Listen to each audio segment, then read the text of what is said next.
heavenly King, the Comforter, the Spirit of truth, who art in all places and fillest all things, treasury of good things and giver of life, come and dwell in us, cleanse us from every stain and save our souls, O gracious Lord. Amen.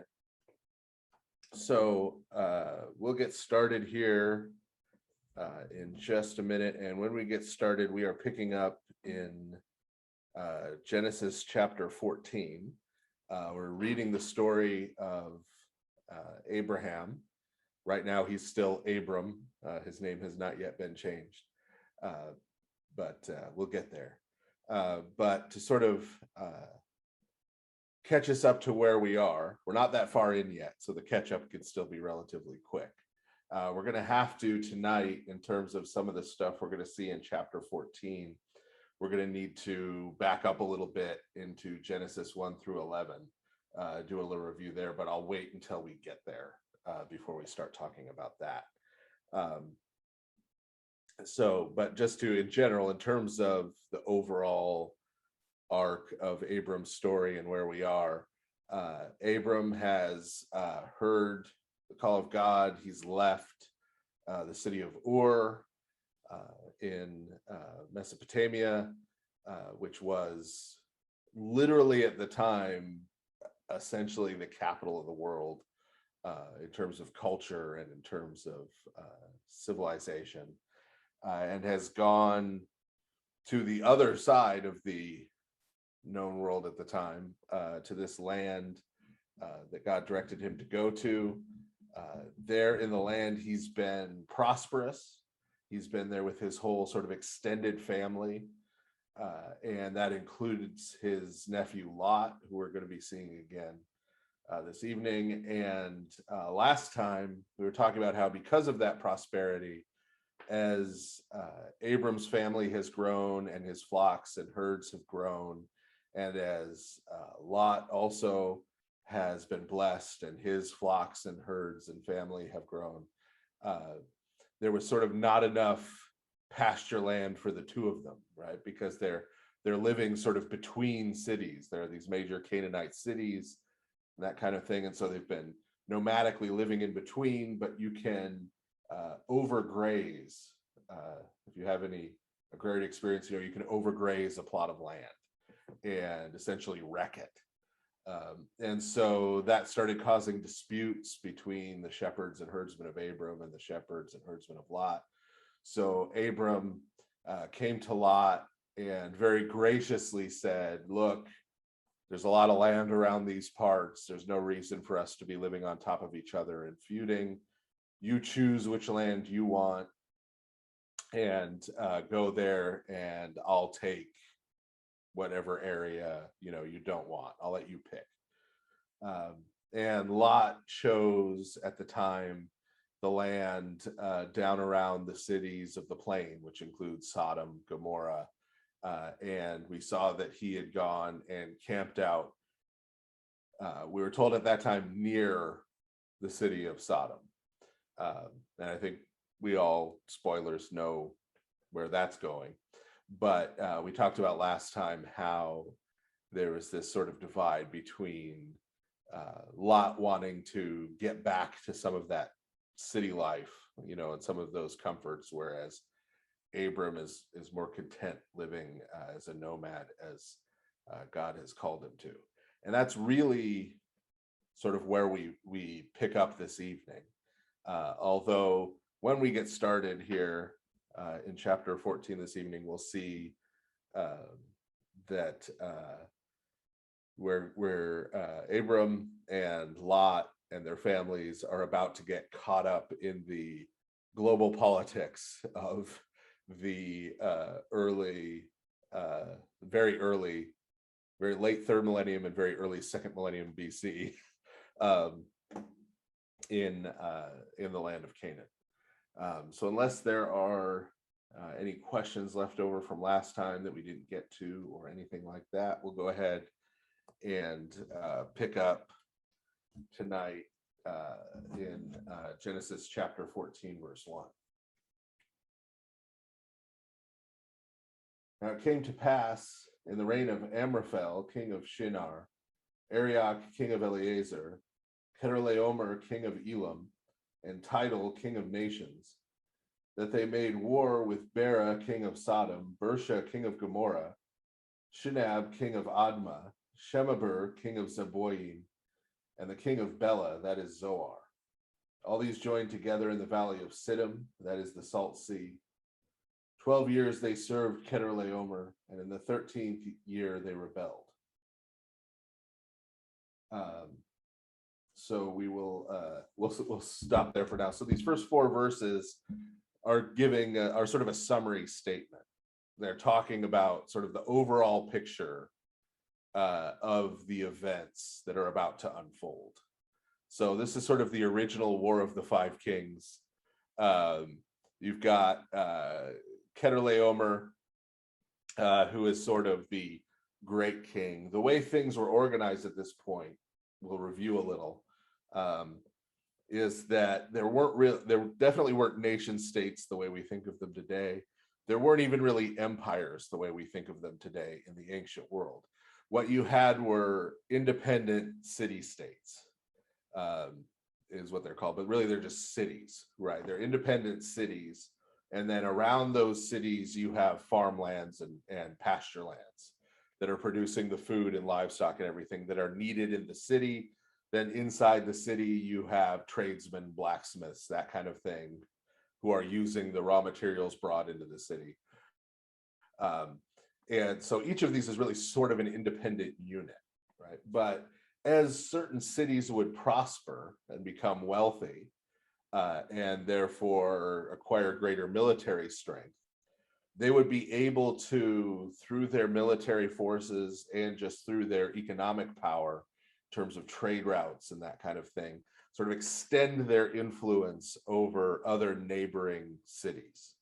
So you ended up having the king of that city would sort of be elevated above the kings of the neighboring cities, in such a way that they would become what are called vassals of his, meaning he would be the one in control and they would sort of follow his lead. And there was sort of a mutual relationship between them. If some foreign force came and attacked one of those cities, it was seen to be the job of sort of the great king to come and help defend them and protect them, and to protect the trade routes that connected them. And then in return, a certain portion in terms of tribute or taxation would come into the great city from the neighboring cities, right? That were sort of dependent upon it. And so what we think of as empires evolved out of this, but that's still a few hundred years away before you really get an empire proper. But this is the early stages of that. This same kind of thing, by the way, is going on in Egypt all through this period. That's why the capital of Egypt is a different city every couple of centuries, because different cities became more or less prosperous. And so the person who would be recognized as Pharaoh would essentially be the king of that city, whatever the most prosperous city was. And this is reflected religiously also. You find within the stories of these different nations, you'll have different gods who at different points they think are sort of the top dog. And that's based on the god of the city that's currently the top dog. But they will actually write those stories in. They believed that sort of the geopolitics going on the ground, materially on earth that we can see, reflected things that were going on in the spiritual realm. So if a city that had formerly been sort of at the top now got conquered by someone else, then that was seen as the god of that other city conquering this one.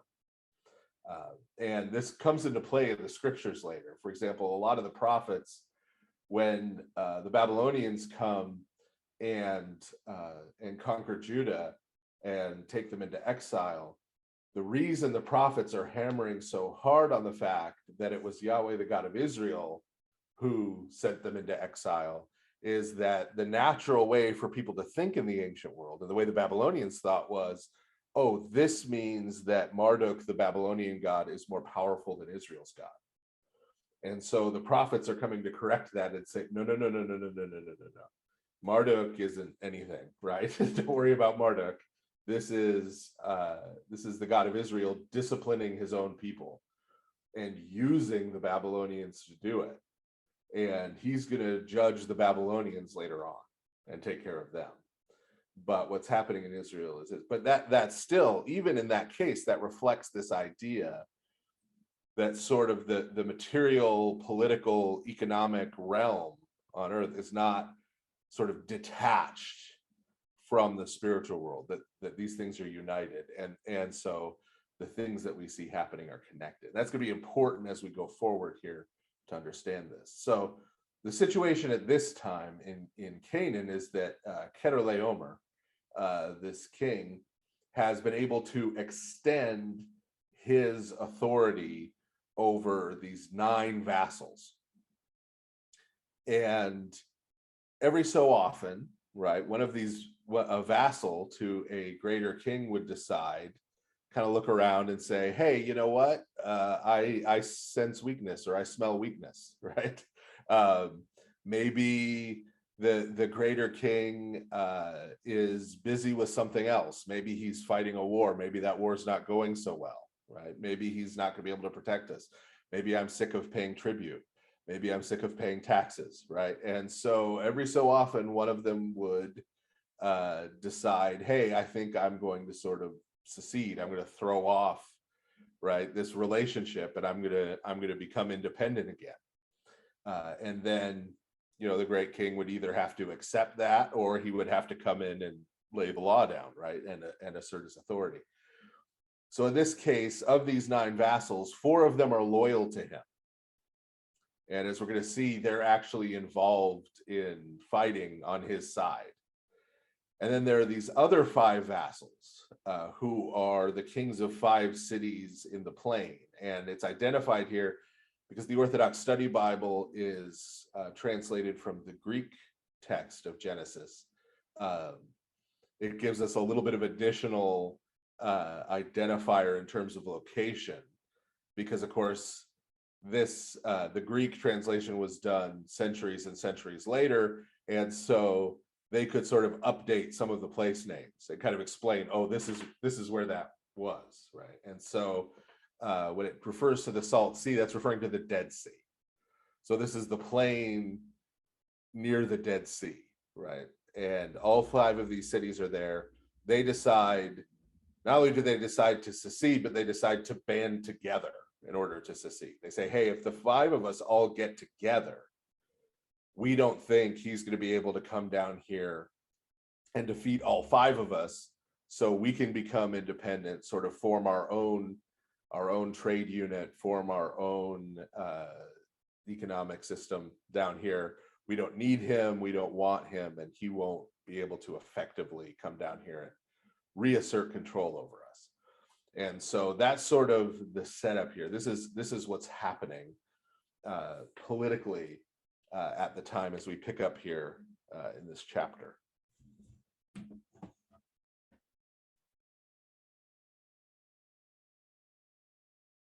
So verse 5, now in the 14th year, Chedorlaomer and the kings with him came and cut down the giants in Ashtaroth Karnaim, and strong nations with them, the Zuzim and Ham, the Emim and Shava Kiratayim, and the Horites in the mountains of Seir, as far as El Paran, which is by the wilderness. Then they turned back and came to En Mishpat, that is Kadesh, and cut down all the princes of the Amalekites, and also the Amorites who dwelt in Hazazon Tamar. So people can get excited because we're about to talk about giants, because they just showed up. The word giants is actually not there in the Hebrew. The word giants is added in the Greek, which is helpful. Even if you didn't have that word giants, if you were just reading the Hebrew, if you knew the Torah, if you knew the Pentateuch well, you'd know that all these groups who are named are identified as giant clans later on in the Torah, specifically in Deuteronomy and in Numbers. all these groups show up and are identified in this way. But we have the word giants added here. We also have another parenthetical statement to tell us where En Mishpat is, and that is Kadesh. So this is the battle that Chedorlaomer is fighting. Chedorlaomer and his loyal vassals are fighting against these giant clans. They're involved in a war against these giant clans. So as a reminder of what a giant clan is, right? This is not just tall people, right? The word Nephilim in Aramaic and Giantes in Greek, and the Greek word is where we get the word giant, by the way, in English. But don't just connotate someone of large physical size. Both words also carry the meaning of like a tyrant or a bully or a thug, a sort of violent, brutal person, right? Not just someone who happens to be physically large. And I say this defensively as someone who's 6'4". So it's not even primarily about size. It's about their character.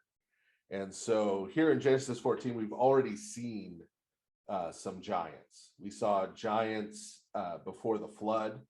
In fact, one of the things that motivated the flood of Noah was the actions of the giants. And we have a little bit of reference to this in Genesis 6, 1-4. There's a lot more of this in Second Temple Jewish literature, sort of laying out what lays behind Genesis 6, 1-4. So Genesis 6 verses 1-4, at the time Genesis is written, we're referring to sort of traditions and stories of the nations around Israel that sort of everybody knew. Well, eventually you get to a point where not everybody knows those stories, right? Like right now, most of my sub-references come from the 90s. I get around like millennials and Zoomers and they get fewer and fewer of my jokes, right? So, right, over time, these references sort of disappear. What was once common knowledge ceases to be common knowledge. And so you get later Jewish literature that then tries to record those sort of background traditions so that those are preserved, so that people will be able to understand the biblical text correctly, because they won't generally know what that background is. So essentially, I know I've done this a couple times before this Bible study, so I'm not going to go all the way to giants and spend the rest of our time on it. But before the flood, they appeared. Then after the flood, before the Tower of Babel, we get the story of Nimrod, which means this sort of thing starts happening again. That's one of the things that leads up to the Tower of Babel. And now here, this is the third time that giants and giant clans have appeared in Genesis, now in Abram's time. So this is a thing that is still going on. And so basically, what makes a giant clan a giant clan? To get to that, what makes these groups, right? We have all these different groups, and there are a few more. They get broken up into some of these groups, like the Amorites, contain more than one group. But what makes these groups giant clans as opposed to the other groups, as opposed to these other cities, right? Sodom and Gomorrah obviously are real bad and are going to be dealt with here soon in Genesis, but they're not called giant cities. The people of those cities are not called giant clans, right? So what is it that makes a giant clan a giant clan? We tend to think as modern people, and it's very hard for us to get out of this mindset, right? We know what DNA is, right? DNA is a very recent discovery in world history, right? So we understand the concept of genetics. Genetics as a whole is a little older, but still pretty much a modern understanding. We think in terms of concepts of race and ethnicity. And even though ethnicity comes from the Greek word ethnos, which is a very ancient word, it means something different to us than it meant in the ancient world, right? So for us, ethnicity, race, we tie these things to genetics, and it's sort of something you're born with, right? A person is born, they are born in a certain place at a certain time to certain parents. And then that designates their ethnicity or their quote unquote race, and race gets defined in different ways over time. And so that's it. And so it's very easy for us to start thinking of the giant clans as being these particular ethnicities or these particular races of people, right? And so then we start thinking about when we see giant clans later on being very harshly condemned, God telling them that the giant clans have to be wiped out, we start thinking, well, some poor kid was just like born there. Like, it's not his fault who his parents were, right? Like what, right? Because we're thinking in this genetic, ethnic, racial sense that we've got in our heads as modern people. So the ancient way of looking at it was very different, right? So these names that we read through, the Amorites, the Girgas, the Zamzumim, what makes someone part of one of those groups in the ancient world, they are a people, right? They're not a nation. So like they don't have borders, they don't have a central government, right? That's why they're called giant clans. These are groups of families. It's like a tribe. It's like a tribal unit. So they're not a nation with boundaries, that kind of thing. They're not defined by heredity. A people is defined by a shared, what we would now call a culture. And that culture in the ancient world doesn't have all the divisions that we put into it as modern people. So we as modern people, we could say, well, okay, we're going to look at the nation, the United States. And here are the different religions that exist in the United States. And here's American politics and different political views, and we can break all these things down. But in the ancient world, these are all sort of a piece. These are all one thing. Like politics is not a separate thing. Religion is not a separate thing. Economics is not a separate thing. All of this goes together in one package. And that's what it means to be part of a people, right? Is to be fully part of the culture. And so within that, cultures have stories, right? They have sort of origin stories. They have founding myths, right? This is how our group, our clan, our tribe came into being, right? And that might include a mythical does not necessarily mean they didn't exist, but a mythical or legendary sort of ancestor who's the forefather of our group, right? And might include stories of that founder. So you have this story that tells who you are and where you came from as a group, as a community, right? And then you have the constitution of the group is made up through rituals. So there are initiation rituals that make you a member of that group, of that people, right?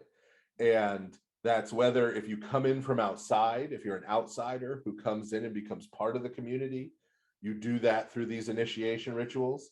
Or if you're a young person who's born into the community, there will be at some point, sometimes it's associated with a coming of age, sometimes it's just at birth, there will be some ritual through which that new member by birth is brought into and made a member of the community. And then sometimes there will be more than one when the child is born, and then one later on when they sort of become an adult member of the community. And that is done ritually. And then there will be ongoing rituals that make you part of that community on an ongoing basis, right? So in the ancient world, for example, this becomes a huge problem in the New Testament, right? One of the things that constituted the Roman people in the Roman Empire was their ongoing life of feasts and sacrifices to the Roman gods, right? Which included Caesar, right? So you can see religion, politics, all of that's all rolled up together. Participating in that, in the feasts of the god of the city you lived in, and the public festivals and all of those things, the to be part of a trade, what we would call a trade union in a Roman city.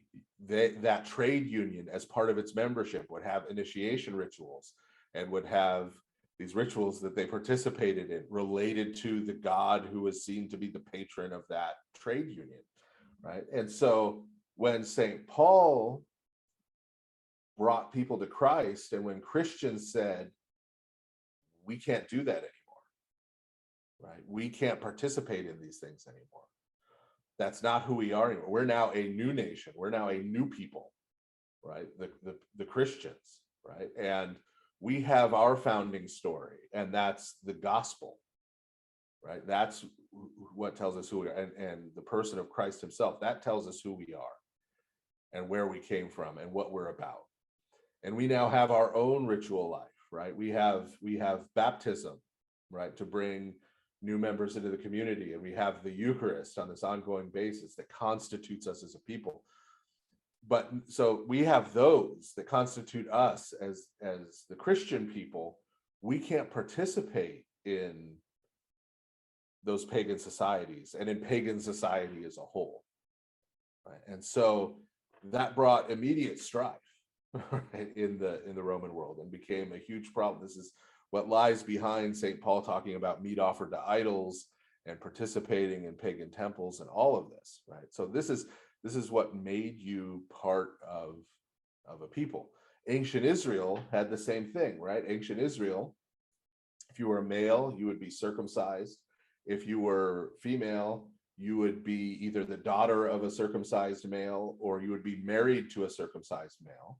And then you would eat the Passover every year. And that made you an Israelite. It didn't matter what color your skin was, where you were from, who your parents were, right? If you did those things, you're now an Israelite, right? You'd be adopted into one of the tribes of Israel. So these giant clans are constituted in the same way. The problem with the giant clans is that the rituals that constitute them as a people, right? What makes you an Amalekite, what makes you an Amorite, right? What makes you part of one of these groups are what God calls abominations, right? So what is their sort of founding myth? Well, all of these groups looked to founders who they believed were divine, right? They believed, in fact, were part human and part divine through divine, what they believed to be divine spirits, what we would call demons, and human women. So Gilgamesh is the one most commonly known of, right? Gilgamesh, we're told his father was a phantom. So he is sort of a prototypical giant like this, who would be looked at as a founder and worshipped as a god, right, by the people in this giant clan. That's where they believed they came from. And they believed that, and these are all figures who they believed were back before the flood. They all believed that the flood had happened, but they thought their founders were back before the flood, and that their group, whether you're an Amorite or an Amalekite, right, your group had preserved sort of this wisdom that had come from these gods or demons, right, from before the flood, that you still had it. You still had this secret knowledge. And this secret knowledge was a mix of all kinds of things, everything from like metallurgy to literal magic and sorcery, right? And the making of potions, and astrology is mixed in there, right? All of these things that they believe they had, right? That was the ground of their self-understanding, right, as a people. And then their initiation rituals involved sexual immorality in a cultic sense, right? So it involved what are sometimes called temple or shrine prostitutes in English translations of the Old Testament. It involved sort of demonic possession, and fornication was part of the initiation of these groups, and that kept these groups in an ongoing way constituted. They were involved in human sacrifice, and that human sacrifice included acts of cannibalism, right? We're told. So what makes this group, right? What makes an Amalekite is that he participates in these kind of rituals, and he sees himself in this way, right? As this kind of demonic person, right? Now, someone could stop being an Amalekite. A human person could stop being an Amalekite. He could forswear and repent of those things. He could go and get circumcised and eat the Passover and become an Israelite, right? Or he could join some other city or some other group, right? He could leave that, right? But as long as he continued to participate, he was an Amalekite. This becomes important later on when, for example, Joshua is commanded to wipe out a lot of these groups and leave none of them alive. That doesn't necessarily mean he had to exterminate every one of them from the face of the earth, but it meant that the Amalekites could no longer exist as a people. These rituals that constituted them and these stories that constituted them had to cease to exist, right? That had to stop. The humans, right, could go and join another group, could stop being Amalekites or stop being Amorites, right, or stop being Zamzumim or Horites. But if they insisted on continuing to commit these kind of acts, these abominations, participate in these rituals, then that's where the death penalty is commanded for those who will not repent and who will not stop doing them, right? So that's who these groups are. And you see here, Chedorlaomer is not here seen as worshiping the God of Israel. He's a pagan too, right? But even for your sort of quote unquote civilized pagan of the ancient world, right, they saw these groups as involved in this kind of nightmarish wickedness and evil, and would seek to root them out, right, of their lands. So that's what he's doing. He's with his vassals trying to root this out. And I won't go too far down this rabbit hole, especially since we have a hard stop later on. But it is worth thinking about. It is worth at least thinking about. I'm assuming most of the people, well, I think pretty much everybody here live lives in the United States, but people watching this later on YouTube may live in other countries. But we don't experience today sort of the same level of friction, shall we say, with between our Christianity and the nation in which we live that the Christians in the pagan Roman Empire did, for example, right? We're perfectly free to go join the Teamsters without having to sacrifice to any pagan gods, right? Et cetera, et cetera. Masons may be a different story, but we won't go there. Right, and we don't have anyone threatening to kill us if we refuse to sacrifice incense to the president of the United States, whoever that might be at a given time, or the prime minister of another country. But it is worth thinking about that our modern nations, and since I live in the US, I'll just use that as an example, also have some of these same features. They're not as noxious as the giant clans. In some cases, they're not even as noxious as sort of your general pagans of the ancient world. But the United States does have its founding myths and does have its founder figures and does have its story that defines sort of who Americans are. We do have our rituals and we do have these things. And we as Christians often try to blend our Christian identity and our national identity a bit too easily, and not to think about where some of those rubs actually are, and where we may be sacrificing something from our identity as part of the Christian people, as part of the Church of Christ, in favor of some local identity, whether it be for political or economic or other reasons. It doesn't always present itself as overtly religious, but if we give it some thought, sometimes it is. So that's something, especially the way things are going in a lot of Western nations now in terms of the culture. It's definitely worth thinking about. What elements of how I think about myself and how I see myself are really coming from the church and from Christ, and how many of them have I picked up, maybe even subconsciously, from the culture I've grown up in and lived in, and try to separate some of those out. But so we don't know. We're not told that Chedorlaomer had any particular religious motives. It may have just been, disdain for the practices of these peoples. The Romans, for example, were definitely pagans and definitely committed plenty of atrocities, but they looked at the Phoenicians and the human sacrifices that they carried out with disgust nonetheless, right? They weren't much better, but they wouldn't go there.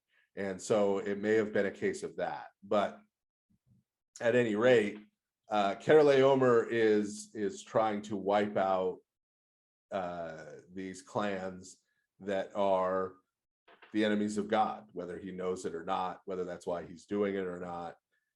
He is doing that, and that's the moment, right? That's the moment where these 5 vassals down by the Dead Sea, including the king of Sodom, decide, hey, now's our chance, while he's distracted, while he's fighting those clans, now's our chance to throw off the yoke, get rid of the taxes, get rid of the tribute, strike out on our own.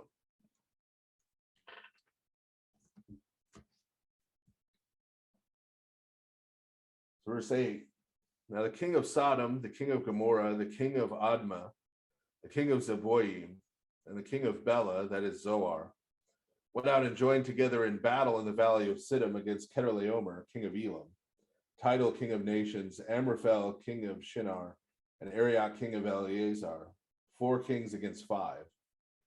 Now the valley of Siddim was full of asphalt pits, and the kings of Sodom and Gomorrah fled and fell in there, but those left fled to the mountains. So even though they chose what looked like an opportune time, they didn't do so well, right? And so we're told that at this point, this region near the Dead Sea, there are these tar pits. And so not only do these kings get their clock cleaned, when they try to retreat, their armies get stuck, right? These tar pits, they can't effectively retreat. So they get pretty thoroughly routed and destroyed by Chedorlaomer and his loyal vassals. Verse 11, then they took all the cavalry of Sodom and Gomorrah and all their provisions and went their way.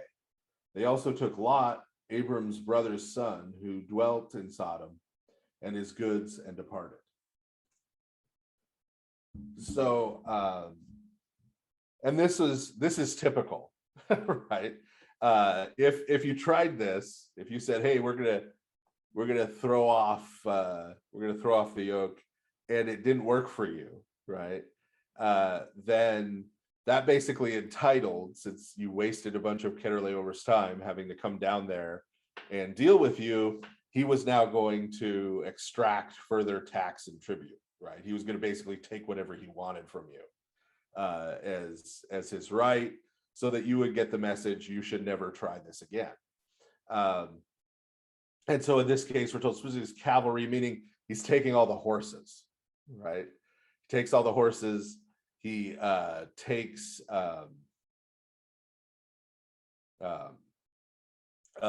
their provisions, right? Takes all the food provisions because he needs to feed his army while they march back home. And he takes his tribute, and we're told takes Lot and his family, meaning he rounds up a whole bunch of their people to take as slaves. right? And this not only then would give him more slaves, right, which was a source of work and therefore wealth, but it would also help cripple the economy of these cities that had rebelled against him, the cities of the plain, right? Because they're now just going to lose a bunch of random people. So they're going to lose tradesmen, they're going to lose farmers, they're going to lose, and sort of the whole economic system that had been set up is going to be thrown off kilter.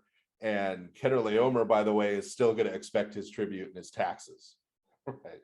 So now they're going to have to scramble, right, to try to get back to where they were to even be able to pay those. So this is a disaster for them. This is a failed revolution. They have blown it. But in the process, now Lot is one of the people who gets taken to be a slave. And notice we were told in the last chapter that after Lot parted from Abram, Lot went and settled near Sodom. Now we're told that he dwelt in Sodom. So now he's actually moved in. He's apparently moved into the city. It doesn't say he went and hid there because of the war. It says he dwelt there. So he's actually been living in town now.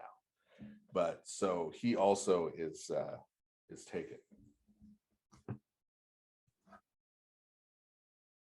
Verse 13, then one who escaped came and told Abram the Hebrew, who at that time dwelt by the oak of Mamre, the Amorite, brother of Eshcol and brother of Aner, and they were allies with Abram. Now when Abram heard his brother Lot was taken captive, he armed his 318 trained servants, born in his own house, and went in pursuit as far as Dan. So someone who got away from the fight, who lived to tell the tale, he goes and he tells Abram, who is still out in the plain, the nearest landmark is this big ancient oak tree, which is still there. And we're going to come back to the oak of Mamre in a couple of chapters. But so that tells you he's not in or near a city, right? When you got to identify where he is, you say, oh, he's over by that big ancient oak tree. So he's still out there living nomadically on the land as he's supposed to be, on the land of someone else who has formed a covenant agreement with Abram. So Abram finds out, hey, your nephew has been taken as a slave by Chedorlaomer. They drug him out of here. They drug him back up north. And so Abram gets together, right? Obviously, he doesn't have an army, but he has 318 men of fighting age. So he rounds up a posse of 318 men and takes them north, chasing after Chedorlaomer's army to try to get Lot back. This tells us, first of all, this tells us something about Abram, right? A lot of times we picture Abram and Abraham as this sort of kindly old man, you know, who's sort of gentle and quiet, but he's able to round up 318 guys and go and attack the army of not just the king of a city, but sort of the great king over a whole bunch of cities, right? A guy who has dominated this whole area. So Abram is definitely not soft, we'll put it that way. The other interesting note here is that if you've heard this story and you've heard whoever reads and or chants in your parish at Vespers try to pronounce Chedorlaomer, it's because this story is read every time we have a feast of the Holy Fathers. So the Feast of the Holy Fathers of the Seventh Ecumenical Council, the Council of Nicaea, the Fourth Ecumenical Council, any of those feasts of the Fathers meeting in council, this is one of the Old Testament readings that's read at Vespers. And there's a sort of surface level connection here, and then there's a deeper connection here. The surface level connection is that we're told that Abram rounds up 318 men.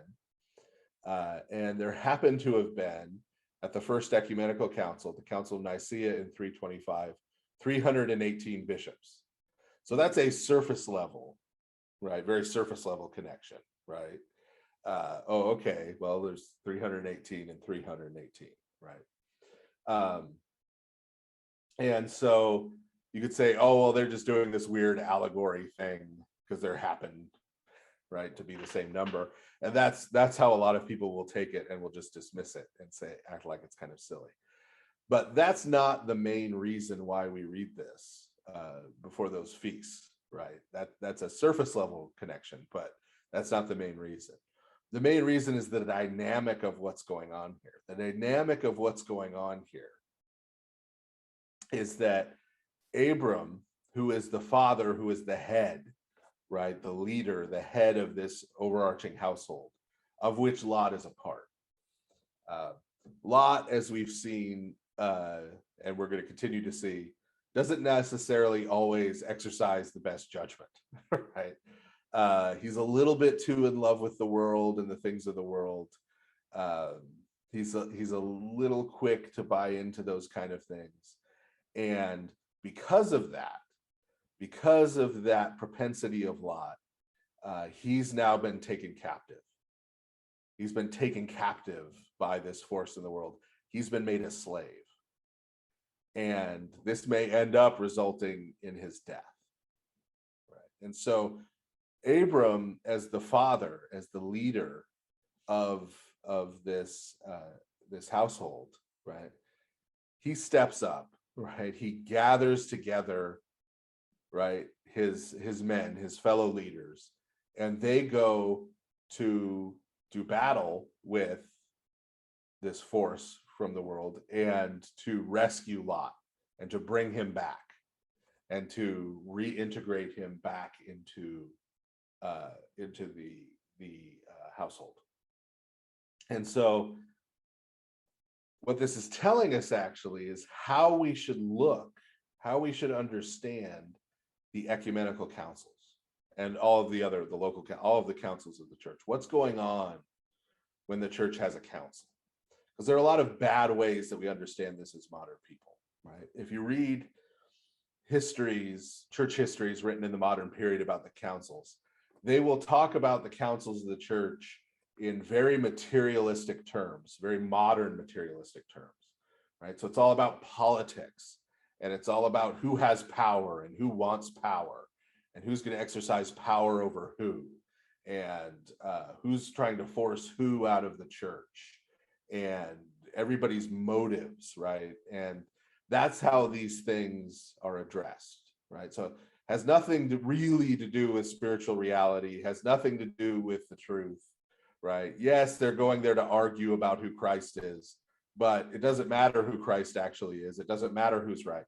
It's just a question of who had the power at the time. And then, insert your favorite conspiracy theory about St. Constantine here, right? And it's all addressed in that way. And even as Christians, we will sometimes fall into that. Or we will sort of, especially as contemporary people who like to argue about theology on the internet, will view it kind of in that way, right? That these heretics sort of had bad ideas and dumb arguments. And so the church fathers had to go and refute them and show how dumb they were, and establish what the real doctrine is. And so now we hold the right opinions, and that makes us real Orthodox Christians. And we can go and be like the fathers and go and argue with people on the internet and prove how dumb they are, because they don't understand, the real doctrine, which also is not what's going on right at the ecumenical councils. So when we read this beforehand, what we're to understand is that what's happening at the ecumenical council is that people like you and I are a lot like Lot a lot of the time. We're a little too in love with this world. We're a little too in love with the culture, with material things, with the things of the world.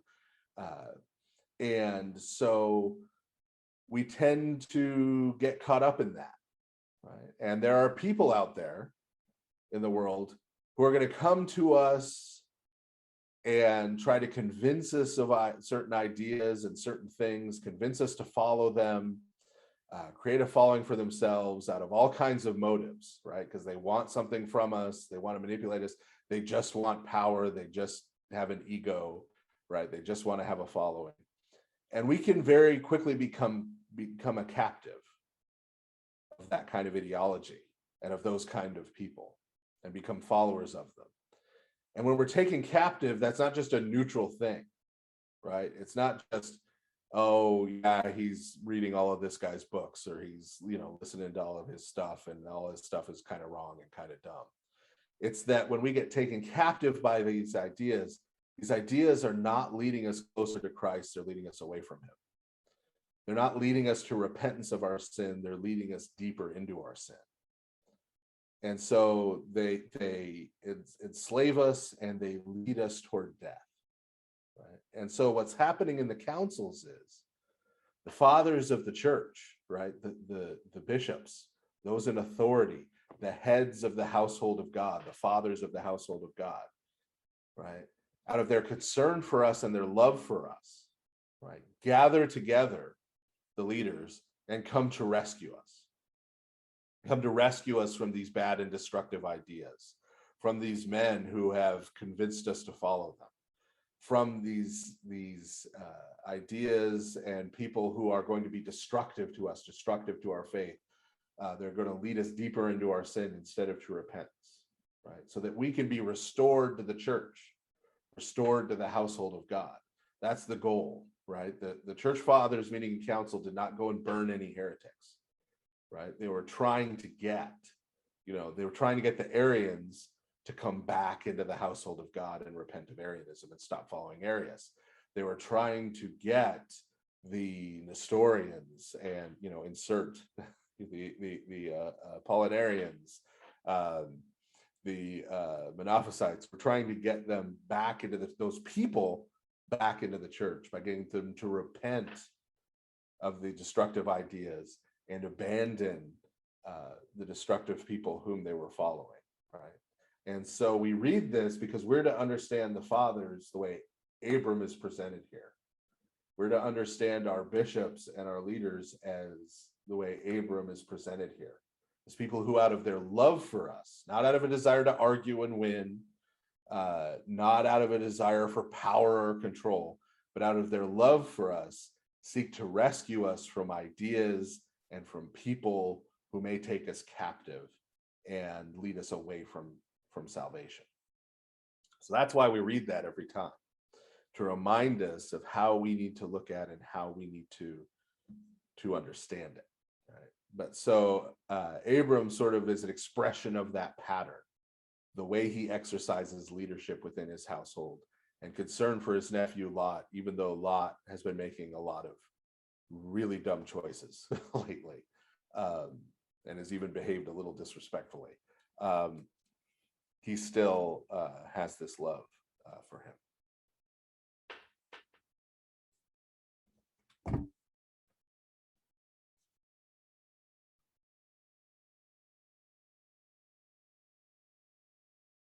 So verse 13, or sorry, we already did 13. Verse 15, so he divided his forces against them by night, and he and his servants attacked and pursued them as far as Hobah, north of Damascus. So he's traveled a long way, right? So Dan wasn't called Dan at the time, but Dan was it was called Laish at the time, but that was the farthest city north in what would eventually be Israel. So we're talking like up by the Sea of Galilee, right? What would later be called the Sea of Galilee. That's where he went first. And now he's north of Damascus. Now he's gone even further. This isn't just like, hey, can we maybe catch Lot before he goes? This is Abram is determined and he's strategizing, right? He's facing a superior military, so he divides his men. He goes in by night.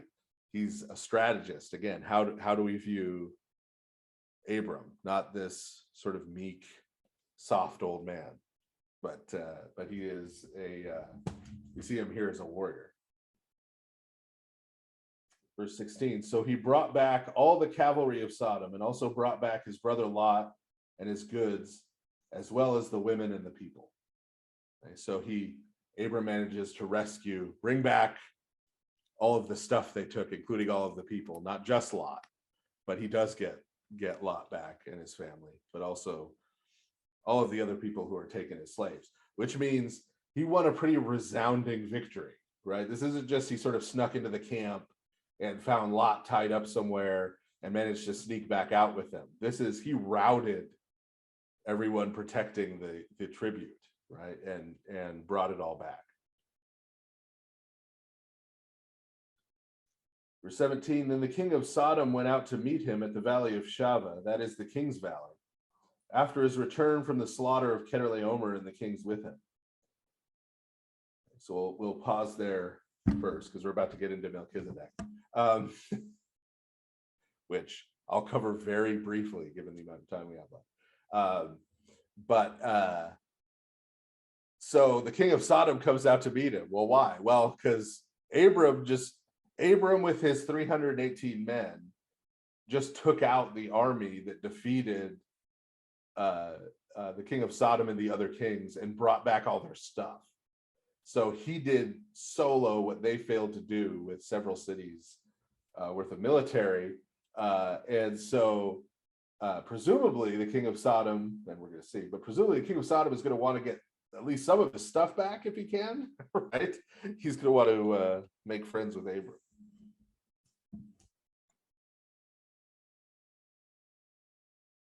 Verse 18, now Melchizedek, the king of Salem, brought out bread and wine. He was the priest of God Most High.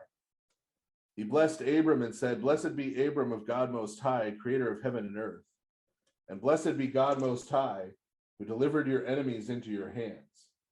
Then Abram gave him a tithe of all. So that I just read is the entire appearance of Melchizedek. And I won't, again, because of time issues and because I've talked about this recently elsewhere a bunch, that folks can track down.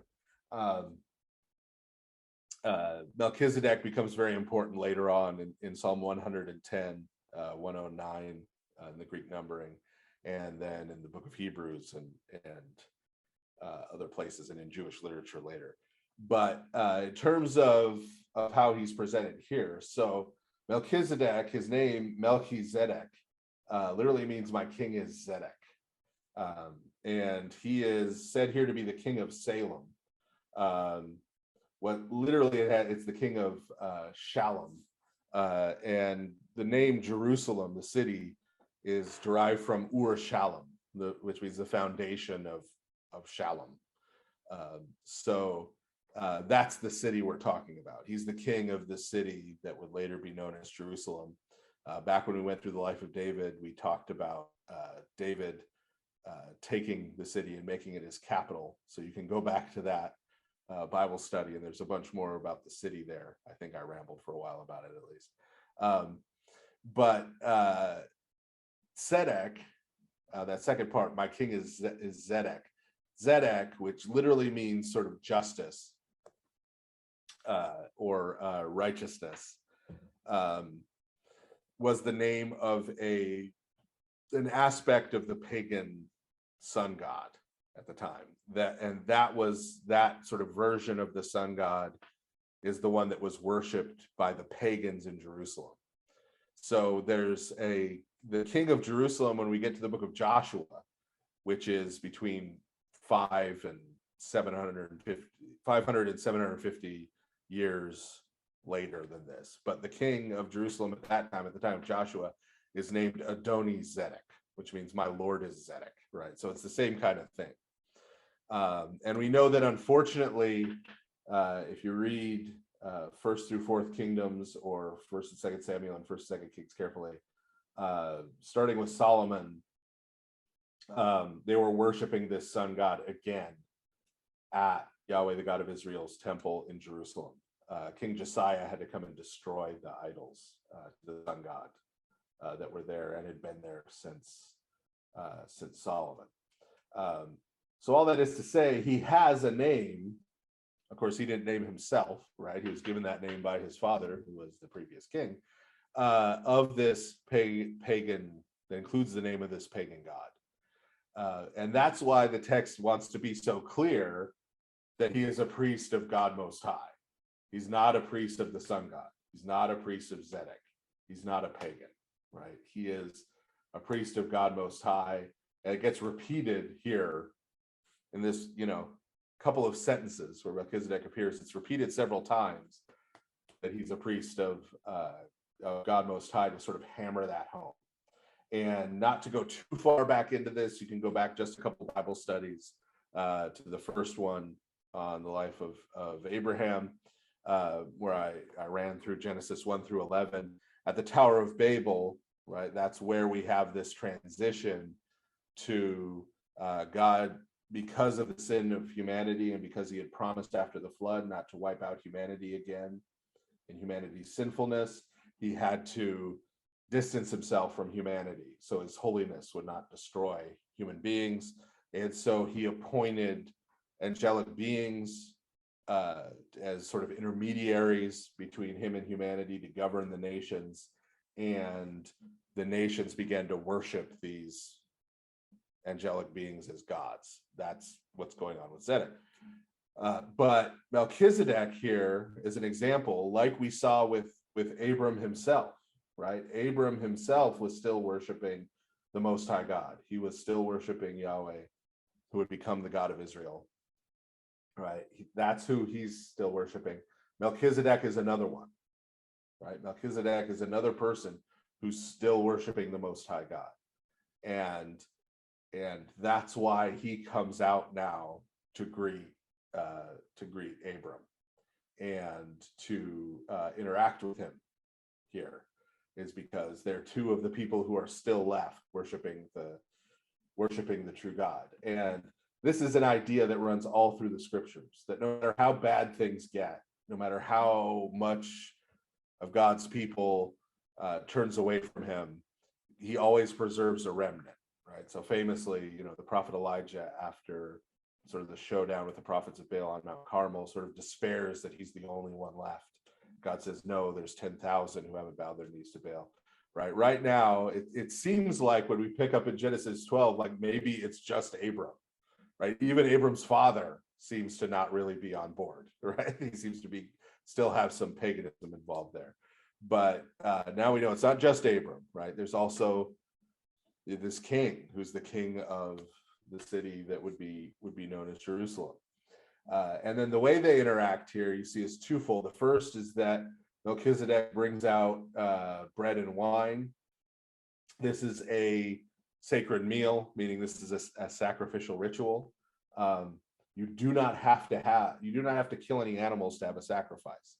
A lot of the sacrifices, if you read the Pentateuch, the Torah, carefully, a lot of them are of wheat cakes. There are wine offerings, drink offerings, oil offerings. They don't all involve killing an animal. They all involve food. They all involve sharing a meal. And so this is a sacrificial ritual in that sense. So there's this communion ritually between Abram and Melchizedek and God, right, that takes place within this. And then because Melchizedek is a priest of the Most High God, Abram makes this tithe to him, gives 10% of all of his possessions as a thank offering back to God, who has given him this victory and who has blessed him and given him all of this success, right? So this is part of the pattern of first fruits that we already saw in Genesis, going back to Cain and Abel. The idea is that when God blesses us and God gives to us, we give the first and the best of what we have received from him back to him in thanksgiving. So we don't go and do what we want with all the blessings God gives us, and then if there's anything left at the end of the day, right, then we maybe give him that, or put it in savings. But the first and the best, before we do anything else with the money, right? We give, and the blessings and the wealth and the time and everything else we're given by God. The first and the best of it we give to God, and then we use what's left after that for ourselves and for the things that we want.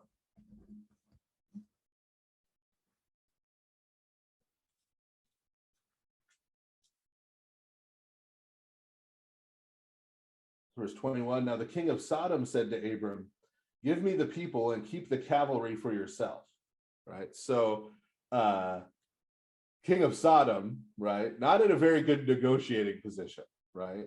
So he's just lost to Chedorlaomer and the other kings. Abram's just defeated Chedorlaomer and the other kings. So the odds of the king of Sodom at this point being able to defeat Abram if they got into a conflict are about zero, right? But so he's trying to strike a bargain. So he says to Abram, he says, how about you keep the horses, right? Which were seen as more valuable, right? And just give my people back to me, right? Because without the horses, he couldn't make war, but it's probably not a good idea for him to make war anytime soon anyway, right? But in order to keep sort of the economic base going of his city and of the region, he needs those people back, right? And so he's trying to sort of negotiate, right? Well, maybe he'll give me the people back. He doesn't need them. He doesn't need a big pile of slaves. So maybe we can kind of deal here. Verse 22, but Abram said to the king of Sodom, I raised my hand to God Most High, creator of heaven and earth, that I will take nothing of yours from a thread of a sandal strap, lest you should say, I have made Abram rich, except only what the young men have eaten, and the portion of the men with me, honor Eshcol and Mamre, let them take their portion. Okay. So Abram basically responds and says, I don't want your stuff, man. Right? Like, I don't want anything from you, king of Sodom, right? There's nothing between me and you, right? And he says why.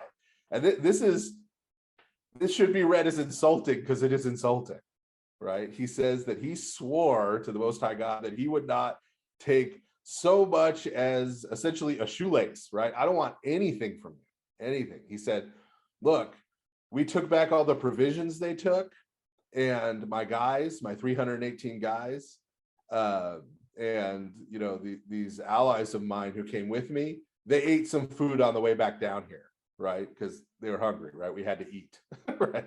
So we took that, but other than that, we're not taking anything. You can have it all back. And he says, because I don't want you saying that you made me rich, meaning I don't want you thinking I owe you a favor. I don't want you thinking we have some kind of treaty or compact or we're allies, because we're not. We are not. So you see that Abram here has a diametrically opposed attitude to that of Lot, right? Lot really wants the city life. He really wants the culture, the civilization. He wants to be part of the world, right? Of this world, the things of this world. He still likes them an awful lot, right? Whereas Abram is directly rejecting them. He had all that back in Ur. He could have stayed in Ur if that was important to him, right? But he left that behind to get something better, right? And this is how asceticism still works in the Orthodox Church. Asceticism, like we're in the Nativity fast now, asceticism is not giving up bad things, right? You're supposed to give up bad things, period, always, all the time. Stop sinning, right? It's not like, oh, I'm going to stop. This is a horrible sin, so I'm going to stop doing it during Lent. No, you need to stop it completely, right? All the time. Asceticism is when you give up some of the good things of this world in order to get better spiritual things, right? When instead of, me taking money and using it to eat a meal out at a restaurant, I give that money to someone who doesn't have anything to eat, right? I am giving up one of the joys and one of the pleasures of the things of this world. There's nothing evil about eating out at a restaurant, right? It's not a bad thing. It's not an evil thing I'm giving up. I'm giving up something that is good, a good thing in this world, but I'm giving it up in order to get something better, right? In order to draw closer to God, in order to understand better who God is, who Christ is, who is given so generously to me when I'm generous with others, I come to understand it, come to know him better, and become more like him. Right. And that's better than just getting a nice meal that I'm going to forget about in a couple of months. I'm not going to remember it all, probably. Right. And so that's what fasting is about. That's what spending more time in services and in prayer is about during the fast.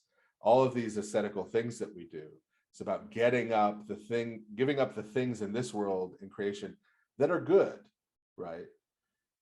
For the sake of something better. Because when we do it, it reminds us that the good things in this world are not the ultimate good. They're good in some sense, but that the ultimate good is Christ and to know God in Christ. That is the ultimate good. And we all too often, like Lot, lose sight of that, right? We don't have our hierarchy of goods in a good order, right? We don't have Christ at the top and then these other things down below, right?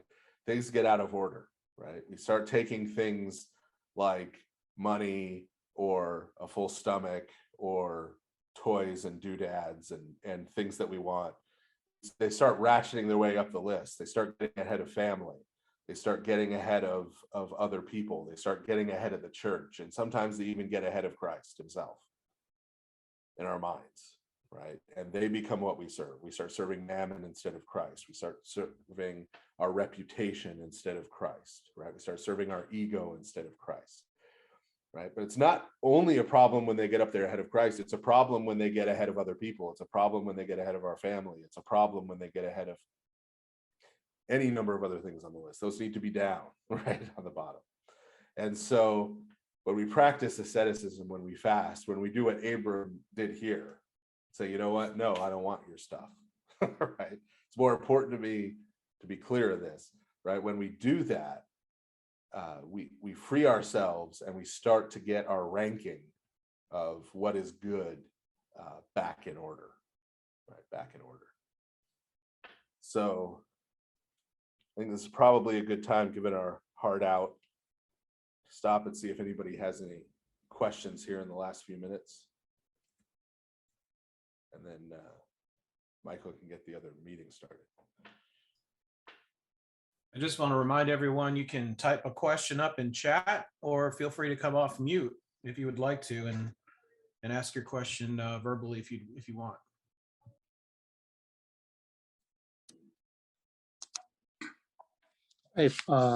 If no one has a question, I think I'll go ahead and ask one. This was actually hi everyone. Hello, Father Stephen. Yes, This was actually a question that I had initially when the Bible study started, and it was kind of in a context that to do with because these stories are so far removed, I would say, from our experience, and because we're so, I would say, used to having our senses, perhaps our understanding, is drowned, by constant stimuli, of, video, audio, just everything that we're surrounded with. So my question is something like, how are we to interact with these stories, and how are we to not, get into the habit of just, turning into allegory, or perhaps, maybe trying to see something that is not there, but actually trying to utilize these stories, not necessarily just like, oh, well, is this a practical, this is the practical application, so deal with it. Or am I making sense, or am I a little bit off base? I think I understand what you're saying. Yeah. Okay. Yeah. So I think the key to that is where we focus in this kind of story. And I hope the subsequent Bible study, hopefully I did a half decent job of sort of modeling the approach I'm about to describe, right? Which is that, yeah, things like culture and the way we categorize things and the language we speak, which is connected to all of that, right? Those things change. But human nature doesn't, right? Yeah. Abram is human and Lot is human in the same sense that you and I are human, right? And so he is created to image God the way we are. He has the same failures and foibles that we have, right? He's prone to temptations the way we are, right? And so I think the place to find the connection is That's part of the structure, not only of just how I did this tonight, but this whole Bible set, right? Why we went through the life of David and now we're going through the life of Abraham, right? For a men's Bible study is that I think that's the level at which we can connect, right? So Abram, like me, gets anxious and scared by things that are happening in his life that look like they could go bad, and so he tries to take things into his own hands, right, and try to take control of them, and in doing so he starts lying. He starts, right. Now, I've never gone to Egypt and had the Pharaoh try to marry my wife, right? Like, I've never had right, a directly comparable experience, but I have been in that kind of situation that Abram found himself in. Okay. Where I'm looking at my future and I'm looking at things happening in my life and I get anxious and scared. And the temptation is not to trust God, but to say, I need to take this into my own hands and figure out my own way out, right? Or tonight, like we were talking about, I'm a lot like Lot in that, as you mentioned, we have 1,000 more distractions than Lot had, right? I mean, Lot had a local tavern with maybe some dancing girls in it, right? And that kind of, right? But I've got, the internet, which is always at least 50% pornography, right? I've got all of these things right there, and accessible to me. And so I'm just as prone as Lot was, right, to saying, well, yeah, God has these promises out there for me, and I know the path I should walk and the way I should live to receive those promises and those things he's given me. But man, this stuff here in the world is like really tempting. And maybe I could just be kind of near it. And maybe I'll, dabble a little, but I'm, right. And so there are these places where our common humanity connects. Okay. Well, and I'd see somebody else raise their hand, but just a quick follow-up kind of in relation to this, because I understand that these stories that were given, there also seem to be highly condensed patterns. Right. Again, I'm tapping to the whole, there's another guy that is really famous that talks about this a lot. And I'm trying not to kind of, do his whole shtick, but at the same time, I'm trying to understand, because I definitely see there's the appeal of attempting to see these as highly condensed patterns and like almost, kind of get lost in like, how do I understand every aspect of something perhaps that has a lot more behind it than, what it is, on the surface. But at the same time, I see this kind of, I would say over the last, couple, let's say, I haven't lived 100 years, but, there has been this, trend, in just reading the scripture as, like, well, let's just see the surface most applicable, way of like, well, look at it. How does it make sense? Apply, move forward, but also kind of maybe disregarding a bit of a deeper, like I said, the side of, what I mentioned in the beginning. So how do you balance this between, seeing the applicability, but at the same time, not dismissing, like I said, the aspect that is a lot deeper. And I understand that not everyone has time, to become a biblical scholar, but it's sometimes, you sit down, you read your Bible. It's like, okay, I'm pretty sure like everything just went over my head, every single thing. And I know there's a lot more to it, but I don't really know, how to treat this adequately. So I'm like, well, just kind of move forward, go to a thing that you understand. Does that make sense? Or am I still a little bit cryptic? I think I understand. So the key is that we have to apply everything through Christ. Okay. Right. Really, really bad, especially Old Testament interpretation. You get this, look, David's a little guy and he's got to fight this big guy, Goliath. And who's the Goliath in your life? You can beat him if you believe, right? They're kind of really shallow, right? It's not that there's zero truth to it, but it's shallow, right? It's not very deep, right? Whereas, right, because you haven't gone to Christ first, right? You have to go to Christ first, right? And see where Christ is acting, right, here in the passage. And then that is the key, right? Because Christ is the ultimate, is the deepest level. At the deepest level, everything in the scriptures is about Christ. Right? That's where it meets, right? And so if you get there, you've got as deep as you're going to go. And then you go from there to applying it. Not just straight to like, oh, here's a moral lesson, right? Moral fortune cookie lesson I could take from this and put into practice. Be nicer to people. If your nephew gets taken captive, go and rescue him, right? right? But going deeper like that. Does that make sense? Yes, yes, thank you very much, please. Okay, we do have Derek with his hand raised. This may have to be the last question since we do have that hard stop. But Derek, if you'd like to unmute, feel free to go ask your question. Yeah, just real quick. I'm noticing it's saying Mamre, Eshcol, and Aner are Amorites. Am I Yes. mistaken to notice that? So that's just a good example of love thy neighbor, even though here we see the king basically go to slaughter them all. Yeah. Right. So these folks these three enter into this covenant with Abraham, right? Which means they're now Amorites in a different sense, right? Yeah. Right. So like Caleb, right? When he first shows up, Joshua's fellow spy Caleb, when he first shows up, he's a Kenizzite, which is actually one of the Canaanite tribes.